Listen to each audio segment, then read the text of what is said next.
When my wife was offered a tenure-track job at Montana State, it was not a very big surprise. Jenny interviews very well. And in my opinion, they were lucky to have her. At the time, she was not my wife. We were engaged, or legally speaking, domestic partners. It was the spring of 2012, and we lived in a railroad apartment in Bushwick. I managed a photo lab in Manhattan, and Jenny commuted 3 hours every day to New Jersey. It was wonderful. But the opportunity to get away seemed like a welcome idea.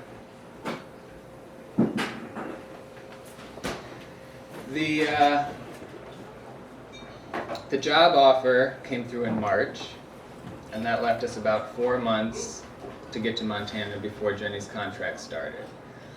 In addition to her full-time salary, the school was going to cover the cost of the move, and that included temporary on-campus housing. Jenny called the family and graduate housing office to reserve our space and explained that she would arrive mid-July with her fiancé, and she was quickly put on hold. It's possible that Jenny and I were hoping for an excuse to elope, and so, at the slightest sign of resistance, we agreed to arrive in Montana with a marriage certificate in hand.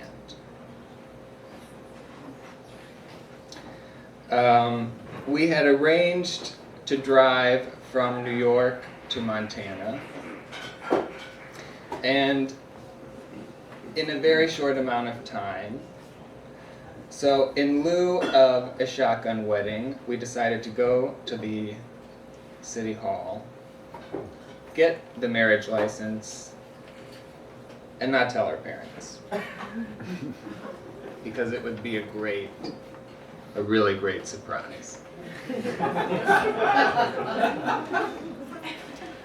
If you've never been, allow me a moment to describe the New York Marriage Bureau,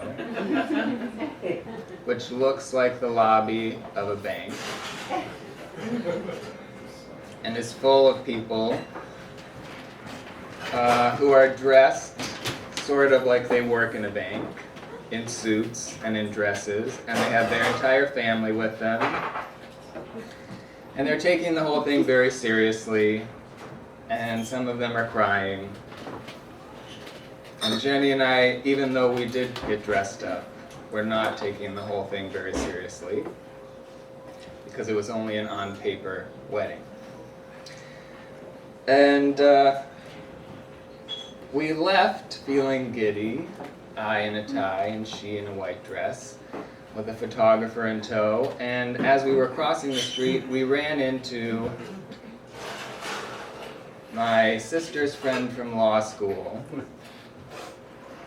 Nick immediately figured out what was going on and figured out that he was the first to know.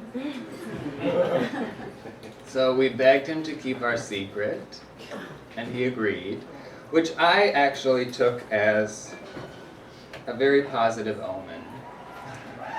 And I refused to acknowledge that it was an indicator of how hard it was going to be to lie about being married.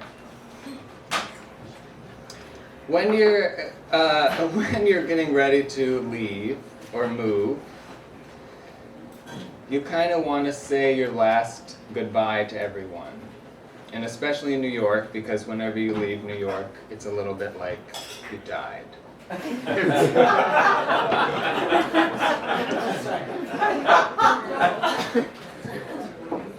So immediately following our illicit marriage, we had made plans to stay the night with my aunt and uncle in Rockaway. And we got there and said hello, and then took a walk on the beach.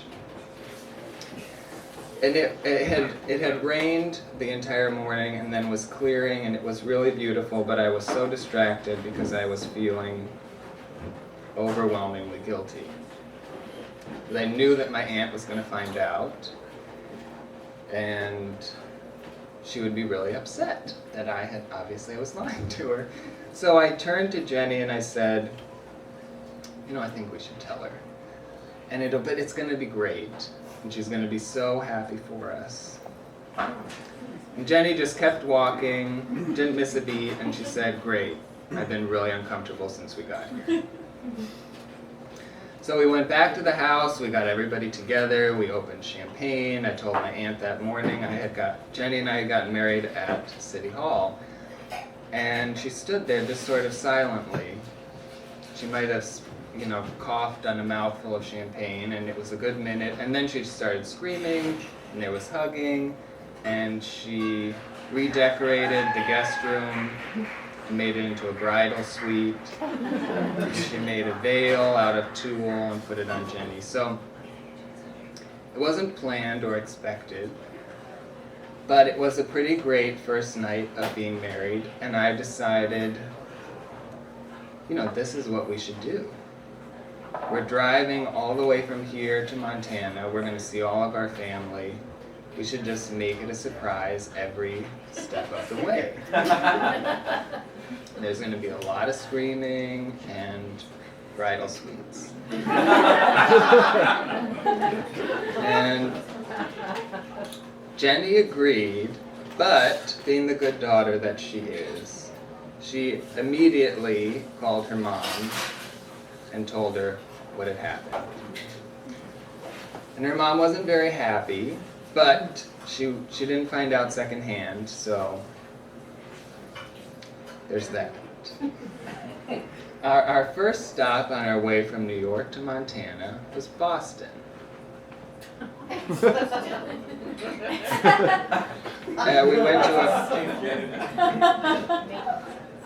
We went to a friend's wedding. And so we got onto a school bus that picked everybody up at the hotel and carried you to a barn in rural Massachusetts where the wedding was. And Jenny told our friends, and everybody was so happy. And then at the wedding, I was standing on the side of the dance floor and drinking bourbon out of a mason jar. And I just couldn't help but wonder why the bride and groom hadn't decided that it would be way more fun for their family to find out if this had been just a total surprise.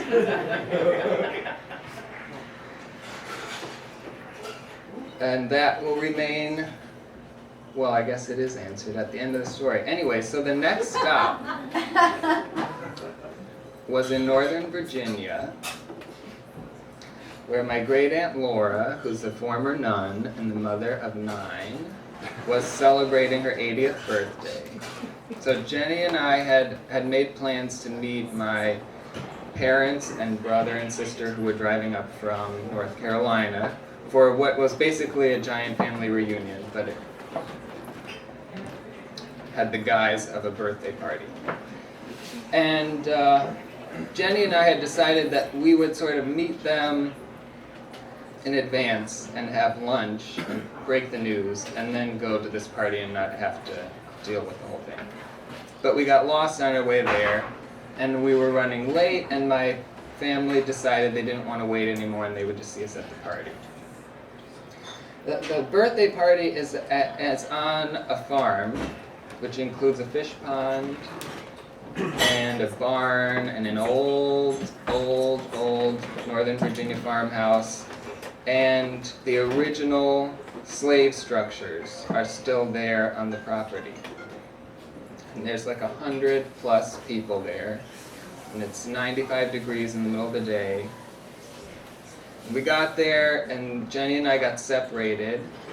And she ended up in the wine cellar, which is one of the slaves' quarters that had an air conditioner in it, with my mother and sister. And My mom confessed to her while she was pouring a glass of wine that she'd been thinking a lot about us, and wouldn't it be romantic if we eloped on our way to Montana? Wouldn't it be such a wonderful memory? And Jenny smiled. And wouldn't it be such a great story? And Jenny smiled. And Aaron won't have health insurance unless he's your husband. And meanwhile, I am outside sitting with my dad and his first and second cousins drinking beer, and they're telling fishing stories. And then my sister comes out of the wine cellar and she walks up to me, she picks up my beer can, she takes a long drink, and she puts it down and she says, "You have some explaining to do." Because, of course, Jenny had to say something in the wine cellar, and she told my mom we couldn't elope on our way there because we'd already gotten married. But my mom was ecstatic, and my dad sort of acted like nothing changed. But he told Jenny that she'd have to start calling her mother-in-law Mom. And my sister drank too much and started crying. Had nothing to do with our getting married. And my brother was really disappointed that he couldn't make a best man speech at our wedding. But all in all, the surprise went really well. So we spent a couple days in North Carolina at the beach, and then we drove to Cincinnati to meet my in-laws, who knew that we had gotten married. And so it was a semi-awkward weekend spent together that everyone knew what was going on, but they weren't finding out in person, and so we couldn't exactly celebrate. And they were disappointed that they hadn't been there at the wedding. Cincinnati was hosting the choir games, which is like the Hunger Games for choral music, high school choral music, which allowed for distraction. But eventually Jenny said to me, "You know, you should make a toast or say something when we're having a drink." And what Jenny wanted me to say was something that would help my new family understand that what we had done wasn't a sign of disrespect, and that I wasn't trying to take their daughter away or whatever fears they had about people who elope. But honestly, I just didn't really understand. And so I said something about being thankful for all the people in my life who have taught me how to love. And that's why I could get married to Jenny. Which, that's sweet, but that didn't really do what it was supposed to do, but they're very nice people, and so it just sort of was accepted as an olive branch, and then we all moved on. And Jenny and I drove the rest of the way to Montana. And what surprised me the most about living in Montana was how easily I embraced the isolation, because it's very far away and it's hard to get anywhere. And what surprised me about eloping was that I thought it was something that two people could just sort of do on their own. You're married, I assume. So, but when you get married, there's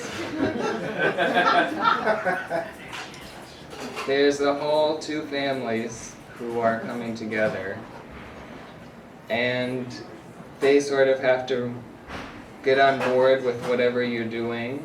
They don't have any control over it, and they have to accept it and just enjoy the surprise.